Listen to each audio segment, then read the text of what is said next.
Assalamu alaikum wa rahmatullahi wa barakatuhu. In uwa masu albarka barkanmu da wannan lokaci. A yau insha Allah za mu tutorial ne akan yadda za ka ɓoye lesson ɗinka ba za a ganka online ba.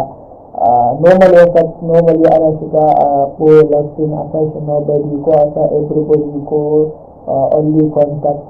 So normally wannan ko da ka sa nobody in kana online ana ganewa, amma in baka online ne ba ganewa. To ita kuma wannan wayan yadda za mu nuna ko da kana online ba za a gane cewa kana online ba, za a ɗauka ba ka za ka rubuta lesson kaza misali awa karfe 1:50 ne wa ana kan saukatin wannan lokaci din. To haka sai ga mutum kwana uku yana sauka amma sai ka ga yana ma magana a WhatsApp, sai ga kuma da shi da WhatsApp in kana duba sai ga wata killa kwana uku ko abin da ya kama da haka. To wannan ita ce hanyar da ake biya a boye.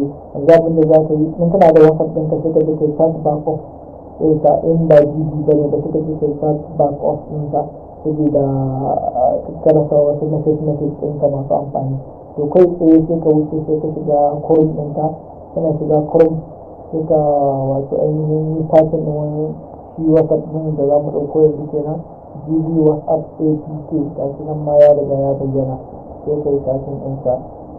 Kana yin sashen ɗinsa yana bayyana ga sunan za ga su akwai new versions, akwai updated versions da za ka gani, sai ka yi sai ka zaɓa sai ka yi downloading. Kamar misali muka shiga wannan gashi nan ma kai tsaye na maka wasu APK download, sai ka yi downloading ɗinsa. Kana yin downloading ɗinsa shi kenan sai ka je ka install ɗinsa. Ni normally na riga na yi wato downloading ɗinsa, ko da je na yi installing ɗinsa ne yana kan file manager ɗina, kawai zan shiga sai na wato ainihin buɗe shi.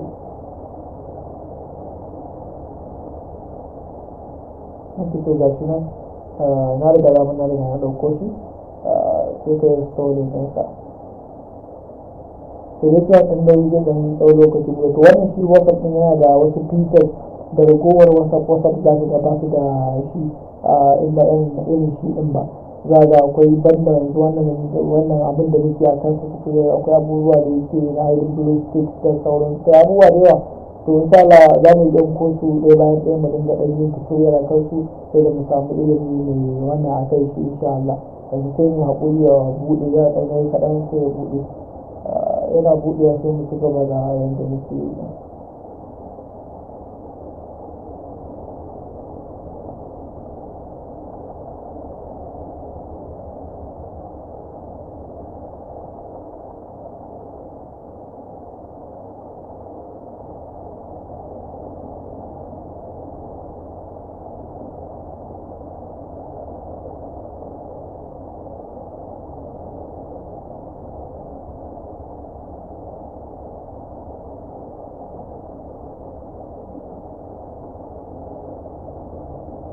To gashi ya buɗe yanzu na tunda option zai ya buɗe WhatsApp ɗin.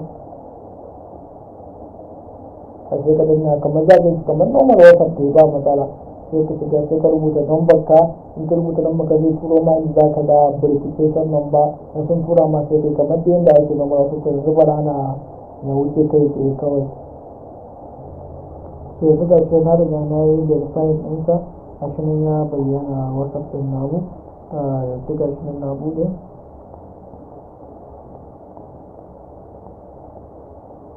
Yanzu WhatsApp ɗin zai shiga buɗe.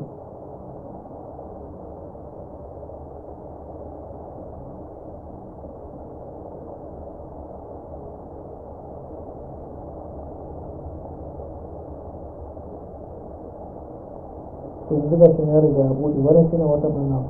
To yanzu tun da ya riga buɗe yanzu abin da za ka yi shine sai ka shiga wato ainihin setting, sai ka buɗe GB setting.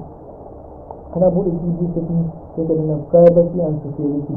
Kana shiga za ka rubuta a farko hide online status, a rubuta freeze lasting da Hausa ana nufin wai ka daskarar da lasting ɗin ka ya tsaya waje ɗaya kada ya motsa. To kun sai ka danna sai ka buɗe shi. To yanzu ka rufe wani lasting ɗinka, yanzu ba za a ga lasin ɗinka ba, ko sai ka da ba ka ci gaba chatting ɗinka ba wanda zai tashi ga lasin ɗinka. In kana so ka tabbatar sai ka samu wayar wani sai ka gwada sai ka gani ya yanayi ya zai za ga lasin kaza kaza kaza kaza kaza kaza kaza. Wani shi ne yadda za ka yi ka ɓoye lasin ɗinka, wanda ba su yi subscribe ba sai su subscribe domin samun irin wannan bidiyoyi masu matuƙar muhimmanci. Na gode, na ku ku